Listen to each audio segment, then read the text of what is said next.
Hello, everyone. Welcome to Nails and Beauty Talk. I am your host, Asia the Bird. To have a very special guest with me today. She's a nail artist and educator. Please welcome Narina Chan. Hello, Narina. Welcome to the show. Hi, thank you for having me. You are most welcome. So I'm going to go ahead and get started by asking where you're from and how'd you get started in the nail industry? I was born in Hong Kong. I moved to New York when I was 8. So pretty much grew up here, New Yorker. And at first I was not really into nails. I was actually a musician. Oh, really? I even studied music production when I was in college. Oh, cool. Yeah. So, and then it was just like, as a musician, you don't really get much pay, so you always have a side job. So I was tired of doing restaurants and all of that. So I was just like, oh, maybe I can learn how to do nails, maybe learn a skill or something. So I legit went across the street from my house and asked them, it's like just like a regular chop shop. I just went in and asked them if they were teaching, and then they said yes, and then the rest was history. Oh, cool. Is there any like nail artists that you look up to or that you were inspired by? I think my friends or people that I follow, there's too much, and especially people that does like portrait, like Viv Su, and then that whole gang. It's crazy, Right. I love I love people that does a lot of like portraits and like characters and stuff like that.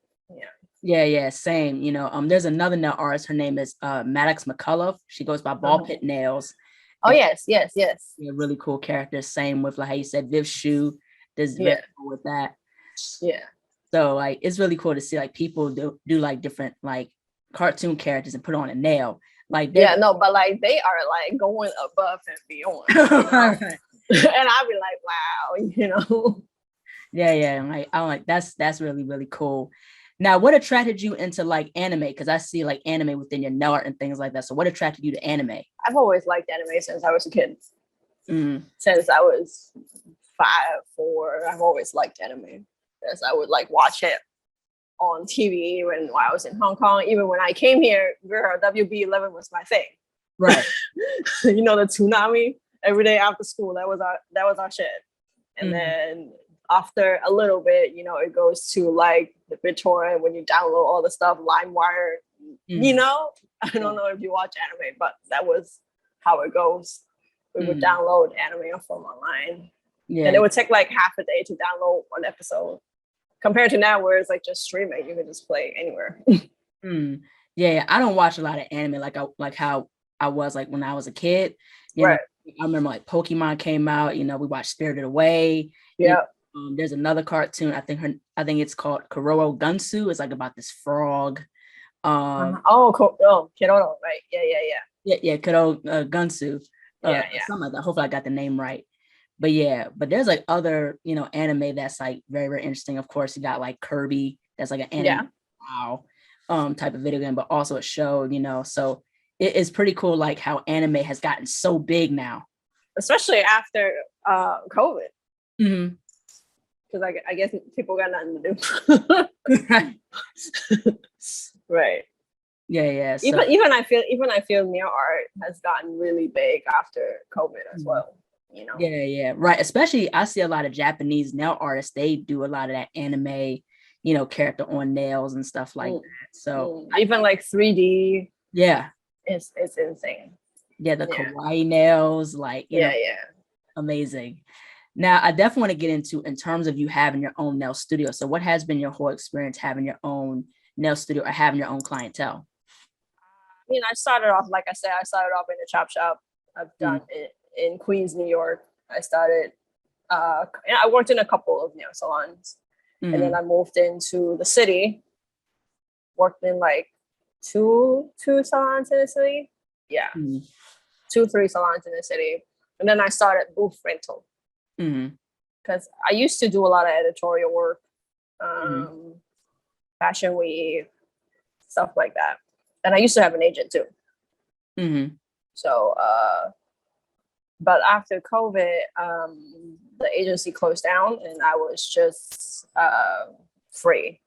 of, Mhm. all the contracts and stuff like that. And I could Right. just do whatever I wanted. Mhm. So I was already booth rentaling during COVID. Like I think I started in 2018 when I was doing booth rental. So I was in a hair salon. Mhm.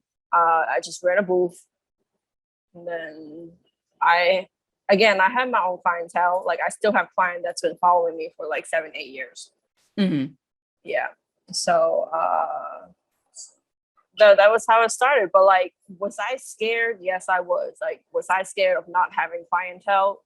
Yes, for Mhm. sure. But people came, Right. and then I Mhm. mean, I guess I was just blessed. Mhm. So yeah, it just happens to like people like still come and people still follow me. And after I moved to my own studio in Right. 2020. Okay. Yeah. So during COVID, October, I think September or October, I moved. Mhm. I think October 1st was the first day that I started. So I moved in, September. So Okay. yeah. So yeah, everything else from there. I've just been working by myself on my Mhm. own. Yeah. Yeah. I'm sure it definitely feels good to like work by yourself where you have like your own space and stuff. That's like the same thing with me. I like to work by myself where I have space to do stuff and create. Yeah. And people don't bother you. They don't rush Right. you. I Yeah. don't know if you have worked in a nail salon before, but you know. Mhm. Yeah. I've worked in a nail salon before. It was during my last year in college where I worked in a spa where you have, you're working with different types of people. You work with other coworkers and things like that. So, I worked at like a spa that not only did like nails, but also did like, massages and different services and stuff like that. So, and it was, great to have the experience to get to know different clients and, understand different nail beds, nail shapes and, I agree. you Yeah. know, And to be honest, I do not regret working in a chop shop. I learned so much right. in those 2 years compared to what I did, Mm. in the other, like, better nail salons. You know what I'm saying? Mm. Yeah. Yeah, exactly. Now, what was your whole experience doing like fashion week? How was that like? It's a good experience if you want to get into it. But Mhm. yeah, I mean, I don't know if you know, but like I'm very advocate about fair pay Right. for uh nail artists that does like fashion shows, fashion week, even editorial, because editorial doesn't really pay much. Mm-hmm. So the work that you want to get into is pretty much TV and film. Mm-hmm. Those pay really well. Advertising, advertising campaign, even though you just do like solid color or like a nude all the time. Right. But yeah, those pay well. Other than that, Mm-hmm. editorial is just like, here you go, here's updated photo, Mm-hmm. you Yeah. know. And I mean, right now I don't do as much editorial because I don't really care so much anymore. I used to really want to like do more editorial and stuff like that, but now I kind of like shift my focus, more focusing on my client and my own products. Right. Yeah. Yeah. And I feel like I'm more appreciative that way Mm-hmm. instead of doing editorial, celebrity, fashion week. Because Mm-hmm. I feel like as nail artists, we're so replaceable. Mm-hmm. You feel what I'm saying? So like, if you can't do it, other people will do it. Mm-hmm. And if I said like a budget higher and then someone sets a budget lower, guess what? They're gonna get the job. Mm-hmm. Yeah. Even especially for celebrity as well, I feel like. Mm-hmm. Yeah, if you can't do it, they'll find somebody else to do it. You know what I mean? Yeah, right. There's no Exactly. such thing as like loyalty, you know? Mm-hmm. Maybe it's just me, but hey. Yeah. And it's very interesting how you mentioned that in terms of like there's no loyalty because especially, within certain industries, especially the fashion industry, it's cutthroat. Certain industries have a cutthroat type of environment. And the thing is Yeah. also too, like, with the whole fashion week, is from what I've heard, it's very, very fast paced. You don't have a lot of time to be on somebody's nails or whatever, or especially celebrities. Like, like celebrities will call you like at least, a couple of days before, like a day before, someone like, hey, can you do my nails? So it's crazy. I've had that recently. So. And I was like, no. But I found somebody to do it. I found someone else to do it, Yeah, right, exactly. Yeah. And of course, the other thing too, this is not like, generalization. And of course, not everyone has that cutthroatness, but it's just like some people, in those certain industries have that. But yeah, like I said, if people will always do it. Right. If I'm not available, some other people will do it, and they will take the time, and they will like take their day off. Like I just can't, because I also have a kid. I really don't have time for it. Right. And my studio is booked and busy. So like if you look for me like 2 days before, I really can't help you. You know what I mean? Yeah, exactly. But yeah. So, and the sad part is a lot of production. It's like they really see us as like the last priority. Exactly. Right. You know what I mean? So I always feel frustrated, but I recently I took a shoot, an advertising shoot, like maybe last week, and I haven't done a shoot in a year. But the thing is with that is that they contacted me like 2 weeks in advance. So like I had time to like move my clients around and arrange my schedule. So which means production like was, was productive and like had their shit together, basically. You know what I'm saying? Yeah. So, yeah, exactly. So I agree to that. So yeah, I could definitely also understand like how, we're looked at as at the bottom of the totem pole as nail artists, because I think we're slowly getting some credit. You know what I mean? There are some slow.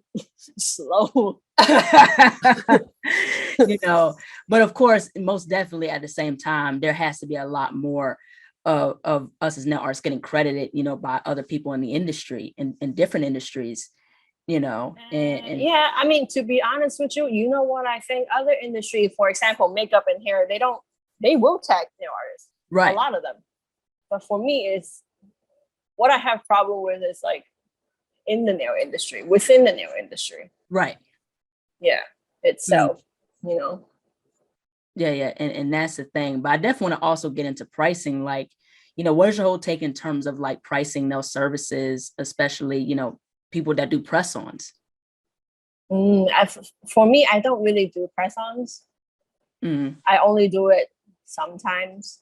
But like Viv Su has like her own pamper gallery, so sometimes I do some commission for her if I have time.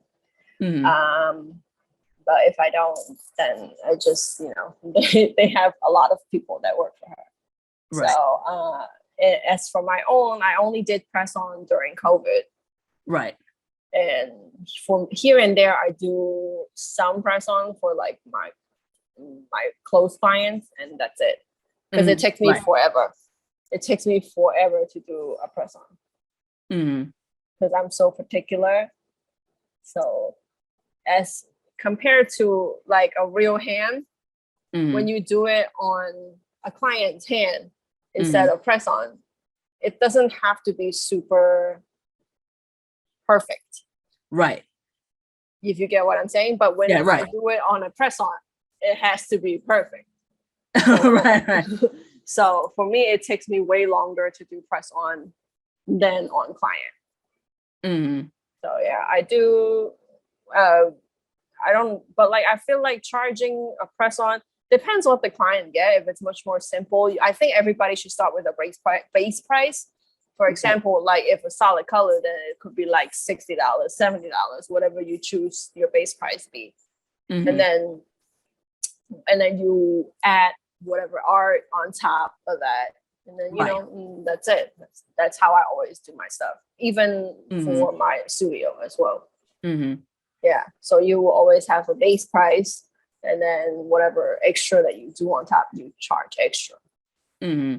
Yeah, absolutely. Because the thing is, like, I see people do like press-ons and they charge like $20, $25. And it's like, if you're spending money on high quality products and you're taking a lot of hours in terms of doing like a set of press-ons, even with a nail service, it should be at a higher price, especially with press-ons. It should be like at least 100.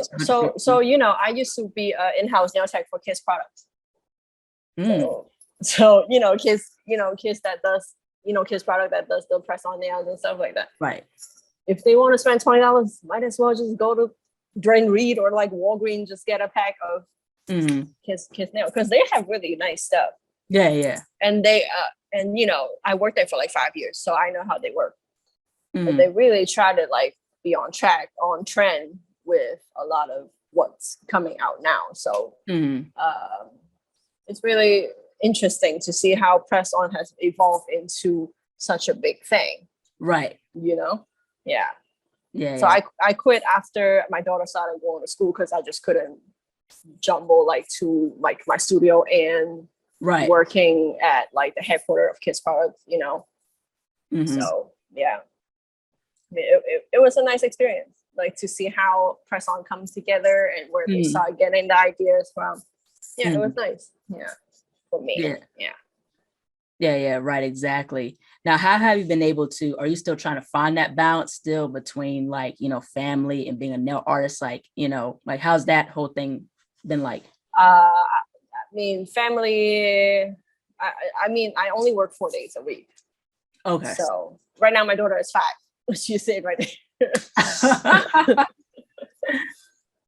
Yeah, so like I have 2 days that I watch her, and then the rest will be like my mom and then my husband. So we kind of rotate. So we don't really like push like on one person. So we all rotate. So no one gets super tired. You know what I mean? Yeah, right, exactly. Yeah, it's definitely, great to have that balance. But I definitely want to also get into in terms of education. So what is your perspective in terms of nail education and how it could be improved? Or what are things that I feel like nail education has already improved so much. Right. Especially during COVID, after COVID, I feel like nail education has evolved so much. Right. Yeah. So from people that like me, I offer personal classes. I even teach like Leafgel because I'm a Leafgel educator. You see her screaming. So I feel like there's so much that has improved already compared to before, where you could only like legit learn in a nail salon and you just figure the shit out on your own. Or watch YouTube videos. Yeah. Right. And practice. Right. But now it's more like people can actually teach you their ways of prepping nail, doing nail, extension, design, everything. You can find it online, which I think it's amazing. Yeah, most definitely. It has came a long way. It's really improved a lot. Like there's so much stuff you can learn, but then they don't just limit to YouTube. There's online courses that are, worthwhile, that, it shows you a lot of different things, like how you said, nail prep, nail art, different aspects of the nail industry. Yeah. And the thing is, when compared to like 10 years ago when I started, there's none of that.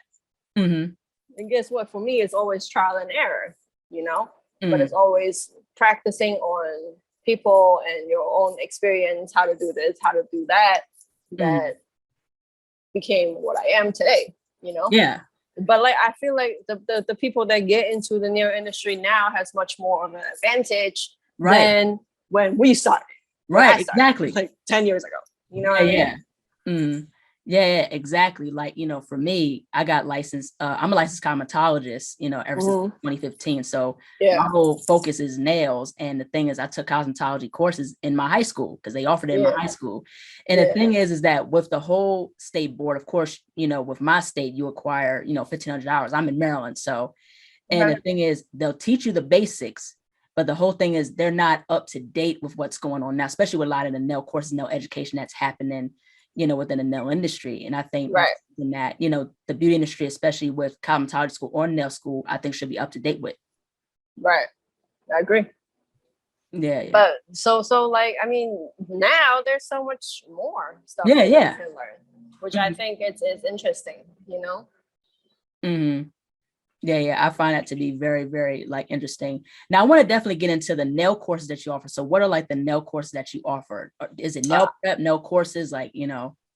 I mean, like the Leafgel education. So Leafgel company on its own has its own syllabus. So I just teach Oh, whatever okay. they ask us to teach. So there's like 3 levels. So level 1, level 2, and level 3. And Mm-hmm. then once you take all 3 levels, you can take like the written exam and then the practical exam to become an educator. Mm-hmm. So that's up to you if you want to do that. I took the class actually during COVID. I was like, might as well, you know, Right. Exactly. because I ain't doing much. So, Mm-hmm. so I took the course during COVID, and then I become an educator. Um, to be honest, that has been the most requested class for me, Mm-hmm. Leaf Gel, but not really my personal class. But I pretty much teach everything, like from prep to like whatever you want and whatever design you want me to teach you. I will, like, whatever work that you see I've done, I will teach you. Right. And I think it's better this way, just so that I'm not wasting my time. You know, yeah. If someone really wants to learn, they will reach out to me, and then they would wait like months or 2 months in advance to get a class with me. And I feel more appreciative that way, that people are willing to wait for me, because I'm not the only one that teach these classes. There's so many other educators out there, Right. especially Leafgel educator. There's so many other ones out there. So if they're willing to wait for me, okay, then, you know. Yeah, right, exactly. Now, how did that whole thing with like, you know, being an educator for Leafgel, like how did that happen? Again, I just started taking. I mean, I've used Leafgel for a long time, like I think Oh, 5-6 years already. Oh, okay. Yeah. So but I've always kind of not sure if I want to be an educator. But and then 2020 came, I was like, might as well. I ain't doing much anywhere. Let's go. Right. So I just started teaching it because I just feel like I truly believe in the products. Right. And I think it works, and I think it's beautiful, and I think it's, you know, a trustworthy brand, if you get what I'm saying. Right. Yeah. So so that was it. I just wanted to like try to teach people if they really want to learn how to use this stuff. Because I feel like pot gel is it's still not used so often.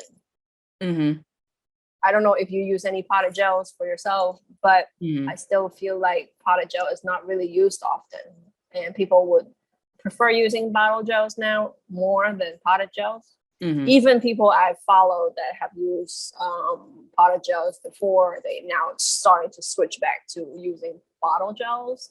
So I think that's interesting for me. Yeah, I use like both, like, you know, bottle gels, but also too like the potted gels. And you can notice with those potted gels like Presto or like Vitro, you know, their stuff is very, very like the pigments are highly pigmented. And that's what I like about the potted gels, you know. But I feel like a lot of people are starting to switch back to bottle gels. Yeah. And when it comes to the art, they just continue using potted gels. So the base color will be like a bottle gel, and then going to art they will use like the potted gels. So I think that's interesting for me right there. And that people used to use potted gel all the time, now they're switching back to like bottle, you know? Yeah, right, exactly. Now, in terms of having like a nail studio, like what are some words of advice you would give for someone who wants to have like their own nail salon or nail studio possibly? Get a good accountant. Right. For sure. Get a good accountant. Right. And then make sure you get everything done correctly. Get your business license done. Get your business bank account done nicely. Liability insurance, you get that too. I think a lot of people think that when you open your own studio, there's a lot of things that you have to consider, like especially like getting your business license and stuff like that. You know, what kind of business license I should get? Is it sole proprietorship? Is it an LLC? Is it like INC? You know, I feel like people often don't think about those things, but those things are very important in terms of how far you want it to get to. So make sure you have a good accountant, get your business license, whatever you want it to be, sole proprietorship or LLC, whatever you want it to be. I think those are very important things, and do things legitly. Like if you, I mean, I know tax is crazy, but make sure you take credit cards. But you know, also, but yeah, for me, it's just doing everything nicely and properly. So I think it will really save you from a lot of problems in the future. Yeah, exactly too. And also insurance is important too. Yeah. Covered as well. Yeah. That's why I said liability insurance. Yeah. Yeah, most definitely. Now, what's your whole take in terms of the nail industry, especially like what are some things you would like to see more of in the nail industry? Be nicer, I think, to people. Right. You know, I feel like a lot of nail artists, I feel like just be nice to each other. Right. Because there's money for everybody. Yeah, That's how I really feel.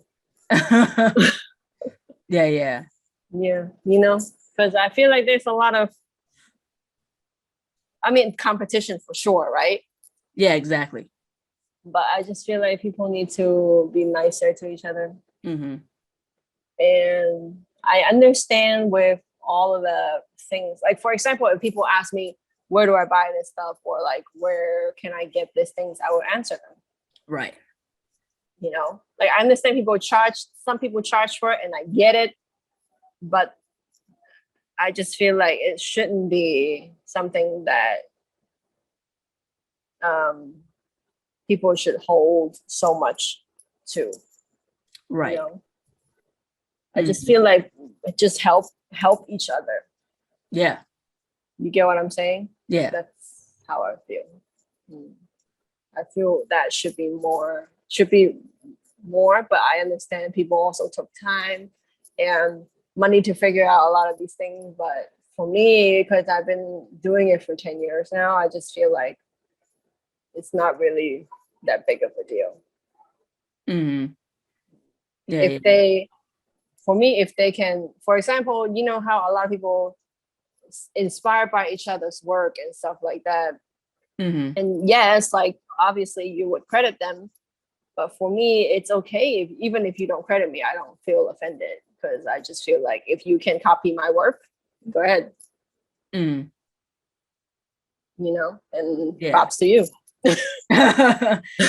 Yeah.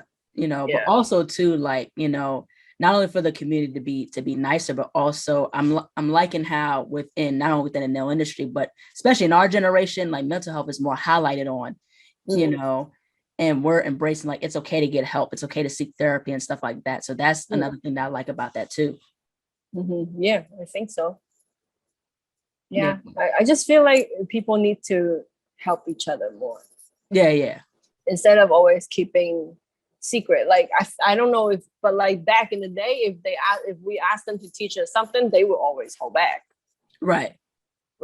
You get what I'm saying? But like it's like this thing that we do, we trial and error so much, so we figure it out on our own.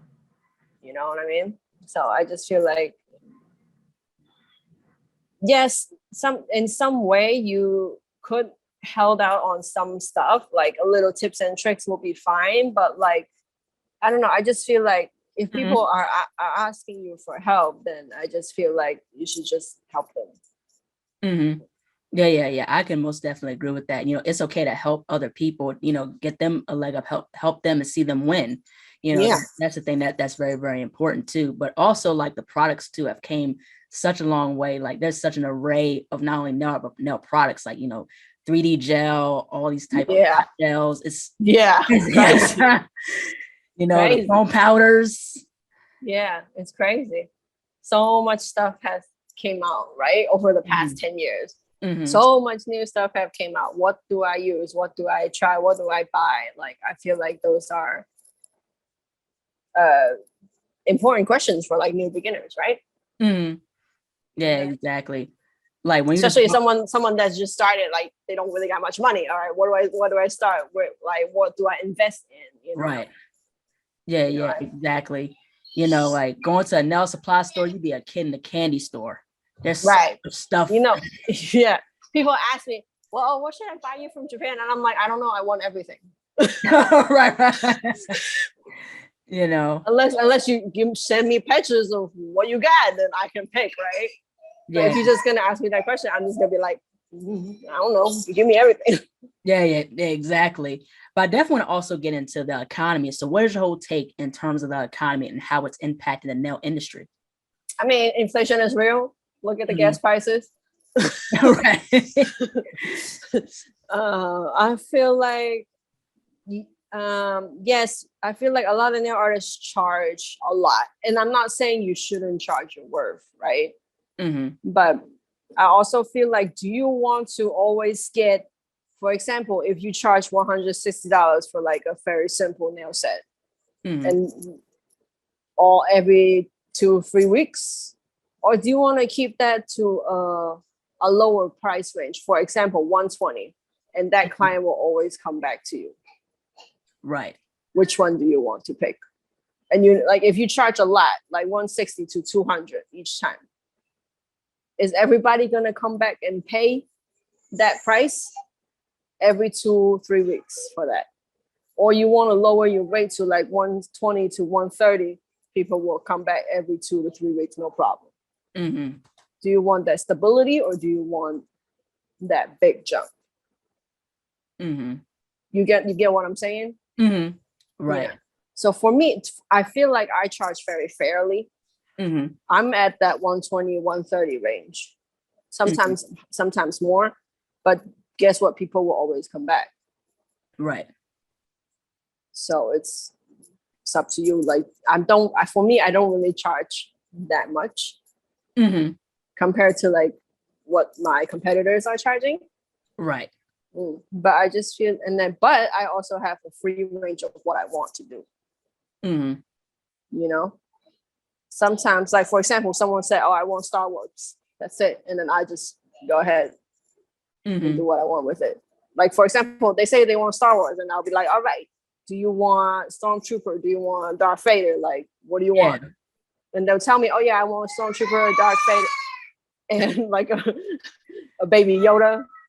Okay. Yeah. And then we go from there, you know? Yeah. I like how you brought up that point about pricing, because of course you do have to find that balance between, you know, don't price too low, don't price too high. But there are some people that price very, very high. And you know, it shouldn't be that high. Like you want, like how you said, you want to have your clients coming back, you know. Right. And I'm not saying you shouldn't charge your worth. Yeah, right. I'm not saying you shouldn't charge your worth. You should definitely charge your worth. You should always charge your worth, but like, do you want that stability income, or do you want that just one-time income? And you're not sure if they're ever going to come back to you. For example, if a new client comes in, they're going to be like, okay, it's a $160 or $200 for a set of nails. Do you think they're going to always come back? Sometimes I can't even afford my own nails. You get what I'm saying? Yeah, right. Exactly. Like if I don't got it, I don't got it. Yeah, you don't got it. So I also understand that, you know, people have things to do. People have family. Like I have a kid. Like, you know, it's just that I feel more connected to people in that way. You know? Yeah. Right, exactly. Yeah, most definitely. But how important is having authenticity in the nail industry? Like, what's your take on that? I think it's important. Yeah, but not everybody can find that niche, or not everybody can find their own style. And I feel like that's a lot of new artists coming in. New artists always come to me and ask, like, I don't know how to like define my style. And I understand that it takes time for people to find their style. And for me, I call my style it's intricate, but not too extravagant. Right. You know, I feel like that's my style. So, and I do a lot of like flat art. I don't really do a lot of 3D stuff. Mm-hmm. So here and there, I'll do like a 3D, but like that's not what I like to do, you know? Right. Yeah. Mm-hmm. So, but like, you know, like I said, if client requests, okay, whatever, I'll just do it. Right. You know? Yeah, yeah. And also too is like, how do you find that balance between, having that creative freedom and giving people what they want? Like, how do you find that balance? People, I feel like everybody that comes to me, they just let me do what I want. Mm. Especially now. Right. Mm. They just sit down and be like, whatever. Like the other girl the other day, she's like, Alice in the Wonderland. We'll go for it. Okay. Mm-hmm. And then I just say, and I ask, like, so what character do you want? Do you want Alice? Do you want Mr. Rabbit? Do you want the cat? Do you want the caterpillar? And then she would tell me like what she wants, and then we go from there. Mm-hmm. Yeah, so pretty much just have a theme and pretty much just do what you want to do, essentially.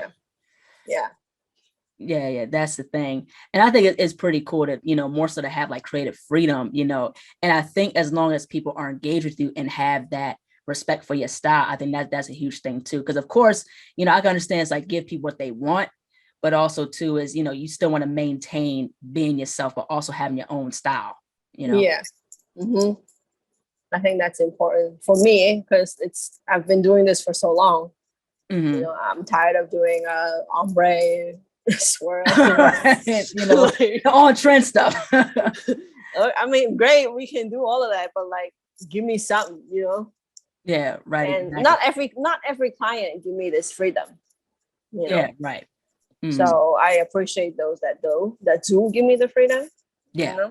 Yeah.